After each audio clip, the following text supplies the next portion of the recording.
ہر ماہ اپنے گھر میں ماہانہ 11ویں منایا کریں. آپ کو برکت نہ آئے تو مجھے کہیے گا. نیکی گھر میں برکت لاتی ہے، یاد کر لیں. آپ کی اولاد آپ کو پوچھے گی کہ ابا یہ کیا کر رہے ہو، امی یہ کیا کر رہی ہو، آپ کہیں کہ بیٹا غوث پاک کی 11ویں منا رہے. کون غوث پاک؟ آپ کہیں گے شیخ عبد القادر جیلانی. وہ کہے گا کون شیخ عبد القادر جیلانی؟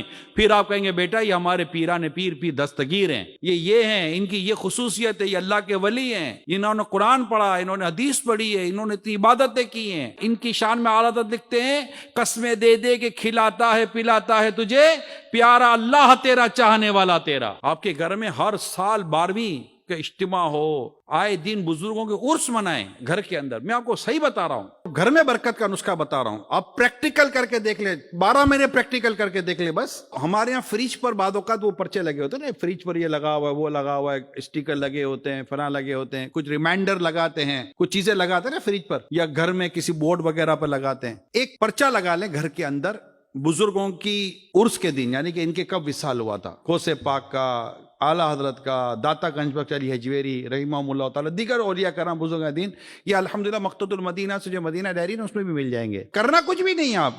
آپ ڈر نہ جائے گا یار یہ کیا خرچے میں اتار رہا ہے. کوئی خرچہ ورچے میں نہیں اتارا. آپ کے خرچے پورے ہو جائیں گے، وہ کام بتا رہا ہوں. آپ کا جو کھانا پکائے نا آج کا، وہ نیت کر لے کہ آج کا جو کھانا ہے نا یہ ہم فنائے بزرگ کے ایصال ثواب کے لیے کر رہے ہیں. اللہ توفیق دے، اچھا طرح قرآن پڑھنے آتا ہو تو سورہ فاتحہ پڑھ لیں، 3 سورہ اخلاص پڑھ لیں اور دعا کر دیں یا اللہ یہ کھانا اس کا ثواب اور جو پڑھا اس کا ثواب فنا بزرگ کو ایصال کر دے. ہمیں کچھ بھی نہیں کرنا، ایصال ثواب ہو گیا.